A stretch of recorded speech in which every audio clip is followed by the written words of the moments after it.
నడిపిన పత్రిక 1970లో ఆయన వాళ్ళు శ్రీశ్రీ షష్ఠపూర్తి సందర్భంగా శ్రీశ్రీ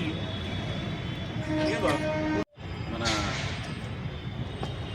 శ్రీశ్రీ సాహిత్యనిధి అశోక్ కుమార్ గారు లెక్కాచారమే కాకుండా లక్ష్యాచారాన్ని కూడా పాటించి ఏ పథకాలు ఆశించకుండా పథకాలు మాత్రమే శ్రీశ్రీ గురించి అందేలాగా ఒక బృహత్తరమైన కార్యక్రమం చేపట్టినందుకు వారిని మనందరి తరఫున హృదయపూర్వకంగా అభినందిస్తాం.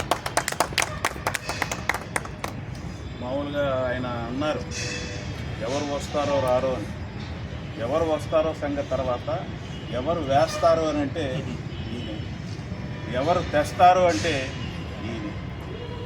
ఇది 300 పుస్తకాలు అనేది శ్రీశ్రీ గారి గురించి, అది మహాభారతము మా రామాయణం ఇట్లాంటివి ఏంటంటే 1000 వచ్చినాయి. శ్రీశ్రీ గారి గురించి 300 రావా, వస్తాయి. ఆ వచ్చేలాగా ఆ బాధ్యతని ఏక మనిషి ఒకళ్ళే భుజానెత్తుకున్నారు మీరు.